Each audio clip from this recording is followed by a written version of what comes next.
Hello everyone. आज का हमारा डिस्कशन का टॉपिक रहेगा regulation of kidney function. Totally हम एनसीईआरटी बेस्ड ही लेंगे इसको। किडनी की अगर हम बात करें तो मेनली इसका फंक्शन जो रहता है वो क्या होता है, आपका यूरिन फॉर्मेशन या फिर बोलिए आपका जितना भी वेस्टफुल प्रोडक्ट है उसको क्या करना है, शरीर से बाहर निकालना है। अभी जिस प्रकार से रेस्पिरेशन देखा था, रेस्पिरेशन का जो है आपका पूरा कंट्रोल जो है किसके द्वारा होता है, आपका नर्वस सिस्टम के द्वारा। वैसे ही अगर किडनी की बात करें तो इसके पूरे फंक्शन को जो मेनली रेगुलेट या मॉनिटर की अगर हम बात करें कौन करता है, तो ये पूरा का पूरा जो है आपका regulated and monitored by hormonal feedback mechanism. Terms याद रखिएगा, हार्मोनल फीडबैक मैकेनिज्म, यानी कि इसका जो फंक्शन को बढ़ाना है या कम करना है, दोनों चीज, ठीक, बढ़ाना या कम करना। किडनी का फंक्शन यानी यूरिन फॉर्मेशन को इंक्रीज करना या यूरिन फॉर्मेशन को हमें क्या करना है, कम करना है। इसे कौन कंट्रोल करता है, टोटली कंट्रोल बाय हार्मोन्स, ठीक है। हार्मोन फीडबैक मैकेनिज्म मतलब होता है यहाँ पर यही हार्मोन क्या करेगा, आपके सीक्रेशन को क्या करता है, यानी कि आपका यूरिन फॉर्मेशन को बढ़ाता है। फिर दूसरे हार्मोन क्या करते हैं, ये पहले हार्मोन जो सीक्रेट यानी कि जो यूरिन फॉर्मेशन को बढ़ाया था उसको क्या कर देगा, कम कर देगा। तो इस प्रकार से क्या करता है, ये फीडबैक यानी हार्मोन ही दूसरे हार्मोन के क्या कर रहा है, फंक्शन को कम कर रहा है। तो ये रेगुलेशन जो कहलाता है क्या कहलाता है, फीडबैक मैकेनिज्म, ठीक है। अब ये फीडबैक मैकेनिज्म करने के लिए हमारे पास तीन हार्मोन है। तीन हार्मोन कौन कौन से, पहला हार्मोन जो सीक्रेट होता है आपका यहाँ पर हाइपोथैलेमस, जो कि किसका पार्ट है, ब्रेन का। दूसरा है जस्टा ग्लोमेरुलर एपरेटस और तीसरा है आपका यहाँ पर हार्ट। चूंकि एक थोड़ा सा लिमिट तक हम बोल सकते हैं, क्योंकि यहां पर भी कुछ चीजें आपकी ऐसी होती है जिसकी वजह से यूरिन फॉर्मेशन में या फिर बोलिए जीएफआर में क्या होता है, आपका यहाँ पर ऑल्ट्रेशन होता है, ठीक है, वो हम अभी देखेंगे। तो सबसे पहले आता है आपका यहाँ पर hypothalamus base of the brain की अगर हम बात करें, वहां पर आपको दिखता है एंटीरियर पार्ट का ही पार्ट है ये हाइपोथैलेमस, ठीक है। अभी हाइपोथैलेमस जो है यहाँ पर क्या रहते हैं, कुछ ऑस्मो रिसेप्टर्स पाए जाते हैं। ऑस्मो रिसेप्टर्स क्या होते हैं, ये ऑस्मोलैरिटी के लिए रिसीव करने वाले जो ग्राही बोलिए या फिर रिसेप्टर्स बोलिए, ये क्या होते हैं, आपके ब्लड में पाए जाते हैं। यानी ब्लड में कोई भी थोड़ा बड़ा चेंजेस होगा, ठीक है, छोटा मोटा कोई भी चेंजेस होता है तो उसके लिए क्या होते हैं, ये आपका रिसीव करेंगे उन सिग्नल्स को और उसके अनुसार क्या करेंगे, ये ब्रेन में सिग्नल भेजते हैं कि आपको क्या करना है, यहाँ पर बॉडी की होम्योस्टेसिस को बनाए रखना है। होम्योस्टेसिस मतलब बॉडी का इंटरनल एनवायरनमेंट को एक जैसा बनाए रखना, ठीक है। तो अभी मेनली चेंजेस क्या हो सकते हैं, वॉल्यूम ऑफ ब्लड यानी ब्लड का वॉल्यूम बढ़ सकता है या कम हो सकता है। बॉडी की फ्लूइड यानी कि ब्लड जो छन के हमारा इंटरस्टिशियल फ्लूइड बनाता है उस जगह पे जाएगा तो क्या कहलाता है, बॉडी फ्लूइड। तो ये इंटरस्टिशियल फ्लूइड की मात्रा भी कम ज्यादा हो सकती है।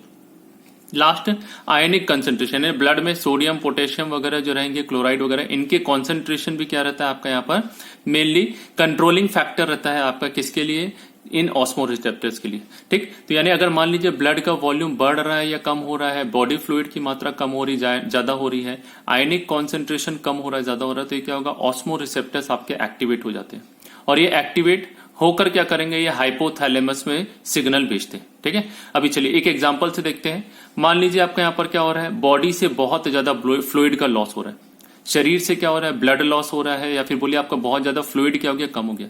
अभी शरीर के होम्योस्टेसिस को बनाए रखने के लिए बॉडी क्या चाहेगी, बॉडी चाहेगी कि ये सारा का सारा फ्लूइड क्या हो जाए, वापस आए, या शरीर से जो फ्लूइड निकल रहा है वो क्या हो जाए, कम से कम हमारा क्या हो, इसका लॉस हो, ठीक है। तो अभी जैसे ही आपका बॉडी फ्लूइड क्या होता है यहाँ पर लॉस होता है तो ये ऑस्मो रिसेप्टर्स क्या होंगे, आपके एक्टिवेट हो जाते हैं। ये ऑस्मो रिसेप्टर्स कहां पर, ये टूवर्ड्स जो आपके जो कहां पर पाए जाते हैं, हाइपोथैलेमस के पास में पाए जाते हैं। अभी ये ऑस्मो रिसेप्टर्स एक्टिवेट होकर क्या करेंगे, ये आपका यहाँ पर सिग्नल भेजेंगे। क्या करते हैं, सिग्नल भेजते हैं। सिग्नल कहां जाएगा, ये सिग्नल जाता है सीधा आपका कहां पर, हाइपोथैलेमस में, ठीक। अभी हाइपोथैलेमस में पहुंचने के बाद ये क्या करेगा, हाइपोथैलेमस को अब क्या करेगा, बोलेगा कि भैया आप ऐसा हार्मोन बनाइए जो क्या करे, बॉडी से फ्लूइड लॉस को रोके। बॉडी से फ्लूइड लॉस को रोकना यानी कि आपका जो है क्या हो जाए, यूरिन फॉर्मेशन कम से कम हो।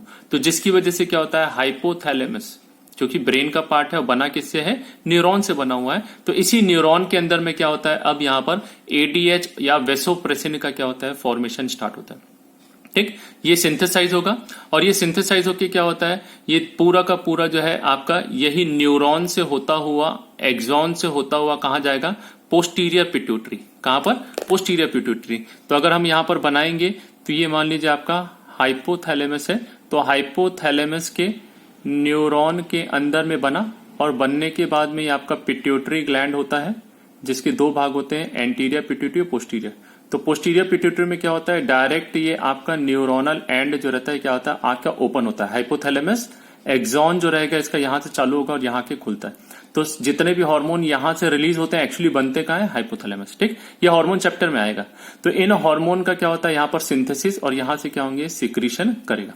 तो कौन से हार्मोन, एडीएच और वेसोप्रेसिन का क्या होगा यहाँ पर, सिक्रीशन। और इस पार्ट को क्या बोला जाता है, पोस्टीरियर पिट्यूटरी को न्यूरोहाइपोफाइसिस। क्या बोलते हैं इसको, न्यूरोहाइपोफाइसिस। इस न्यूरोहाइपोफाइसिस से सिक्रीशन हो जाता है। ठीक, अभी ये ब्लड में निकलने के बाद कहां पहुंचा, ब्लड, और ब्लड से निकलने के बाद ये क्या होता है, ये आपका lateral part of renal tubule. याद रखिएगा, ये टर्म याद रखिएगा, कहां पर काम करता है, तो lateral, LATERAL, lateral part of renal tubule में काम करता है, मेनली डीसीटी और कलेक्टिंग डक्ट। किसमें, डीसीटी और कलेक्टिंग डक्ट। ये कई बार नीट में पूछा जाता है। ठीक है, तो हमारे लिए नीट के हिसाब से इंपॉर्टेंट है, कहां पर एक्ट करता है, तो lateral part of renal tubule या डीसीटी या कलेक्टिंग डक्ट में ये कार्य करेगा। मेन इसका काम क्या है, तो ये वाटर का रीएब्जॉर्प्शन।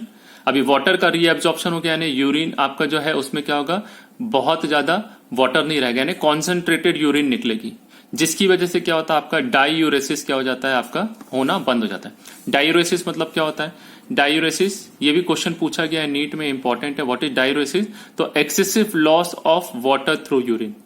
ठीक, तो यूरिन से बहुत ज्यादा वाटर का लॉस जो है क्या कहलाता है, डायूरेसिस। अभी एडीएच क्या कर रहा है, इस वाटर लॉस को कम कर रहा है, रीएब्जॉर्प्शन करके क्या कर रहा है, वापस बॉडी के अंदर में इस पानी को लेके आ रहा है। ठीक है, तो ओवरऑल क्या कर रहा है, यहां पर डायूरेसिस को प्रिवेंट कर रहा है।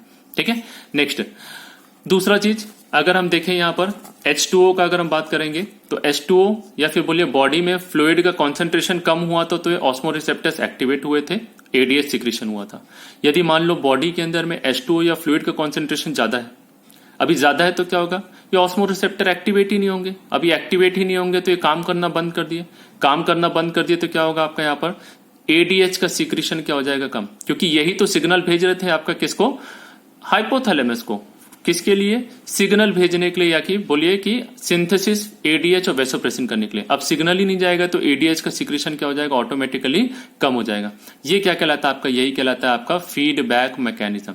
यानी ये ऑस्मोरिसेप्टर्स अब पानी ज्यादा होने की वजह से अब काम नहीं कर रहा, तो यही फीडबैक की तरह कार्य करेगा, और यही पानी जो है दोनों तरह कार्य कर रहा है। वाटर का एक्सेसिव लॉस होना ये सिक्रीशन करा रहा है, और बॉडी में ज्यादा होना फीडबैक मैकेनिज्म से इसके सिंथेसिस को क्या कर रहा है, कम कर दे रहा है। ठीक है, दूसरा इंपॉर्टेंट चीज हमारे लिए एक और है, नीट के हिसाब से आपको याद रखिएगा, इस चीज को बना लीजिएगा कि एडीएच वाटर रीअब्जॉर्प्शन के साथ साथ एक काम और करता है, ये डायरेक्टली ब्लड वेसल में कॉन्स्ट्रिक्शन करता है। कॉन्स्ट्रिक्शन मतलब क्या कर रहा है, मान लो ये पाइप है तो इस पाइप को क्या कर रहा है, और छोटा, ठीक है, पतला करते जा रहा है, नैरो नैरो नैरो, मान लो इतना छोटा कर दिया। अभी आप गार्डन में पाइप में क्या करते हैं, जितना दबाओगे पाइप को तो उतना तेजी से पानी फेंक आता है। तो सेम यहां पर भी वैसी है, ब्लड जितना ज्यादा कॉन्स्ट्रिक्ट होता जाएगा, ब्लड के अंदर प्रेशर क्या होता जाएगा, उतना बढ़ते जाएगा।